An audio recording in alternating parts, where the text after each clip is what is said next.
Hello, আজকে সারাদিনে কি করলাম চলো দেখে আসি। সকালবেলা উঠেই শুরু করে দিলাম আটার সাথে বেলনার মারামারি। তারপরে এই রুটি বানিয়ে নিলাম। এখানে আমি 20-25টা রুটি বানিয়েছি 2-3 দিনের মনে। রুটি বানিয়ে নিলাম সকালবেলা উঠে, এটা আমার প্রতিদিনের চাকরি। রুটি বানানো হয়ে গেলেই শুরু হয়ে যায় দুপুরে কী রান্না করব কী রান্না করব। তারপরে পেঁয়াজ দিয়ে ছোটো মাছের চচ্চড়ি করে নিলাম। আর এটা অনেক ইয়ামি, খেতে অনেক মজার। তারপরে করে নিলাম সবজি। এই দেখো আমার সবজি। এত কাজ করি তারপরেও জামাই বলবে কি করো সারাদিন, সারাদিন তো ওই মোবাইলই টেপো, এছাড়া তো আর কোনো কাজ নাই।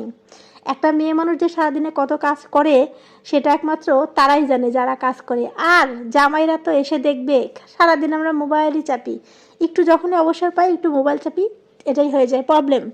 তারপরে মামুনির জন্য সুপি নুডলস রান্না করে নিলাম। ও এই সুপি নুডলসটা খুবই পছন্দ করে। এটা হচ্ছে সন্ধ্যার খাবার। সন্ধ্যায় এই সুপি নুডলস খেয়ে পড়াশোনা করতে বসবে, সেজন্য একটু মজাদার করে ঝাল ঝাল করে সুপি নুডলস রান্না করে নিলাম। আর নিজের জন্য বানিয়ে নিলাম আহা ভালোবাসার চা। চা ছাড়া তো আমার চলেই না। চাটা বানিয়ে নিলাম, এখন মজা করে চা খাবো আর মামুনিকে পড়াবো। আর একটা কাজ করেছি, সেটা হলো একটা কেক বানিয়েছি। এই কেকটা রাত্রেবেলা কাটা হবে। ব্যাস এখন রাত হয়ে গেছে, এখন কেকটাকে আমরা গপ গপ করে কেটে খেয়ে নেব। দেখুন কত সুন্দর আর কত ইয়ামি হয়েছে। আল্লাহ হাফেজ, দেখা হবে পরবর্তী ভিডিওতে, টাটা।